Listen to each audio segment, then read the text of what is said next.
السلام علیکم۔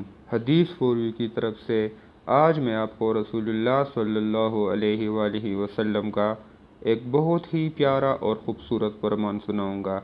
اس سے پہلے اگر آپ نے ہمارا چینل سبسکرائب نہیں کیا تو ہمارے چینل کو سبسکرائب کریں۔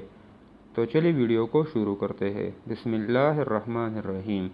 رسول اللہ صلی اللہ علیہ وآلہ وسلم نے فرمایا، جو شخص اللہ تعالیٰ سے ملاقات کو پسند کرے۔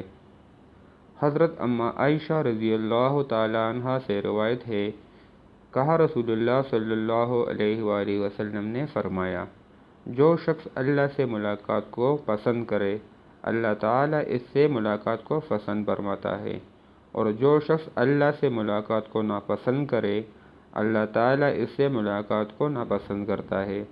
میں نے کہا، اللہ کے نبی صلی اللہ علیہ وآلہ وسلم، کیا اس سے موت کی ناپسندیدگی مراد ہے؟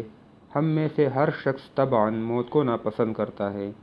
تو آپ صلی اللہ علیہ وآلہ وسلم نے فرمایا، یہ بات نہیں ہے، لیکن جب مومن کو اللہ تعالیٰ کی رحمت، اس کی رضامندی اور جنت کی بشارت دی جاتی ہے تو وہ اللہ سے ملاقات کو پسند کرتا ہے، اور کافر کو جب اللہ کی عذاب اور اس کی ناراضگی کی خبر دی جاتی ہے تو وہ اللہ سے ملاقات کو ناپسند کرتا ہے، اور اللہ بھی اسے اس ناشکر اور متکبر سے ملاقات کو ناپسند کرتا ہے۔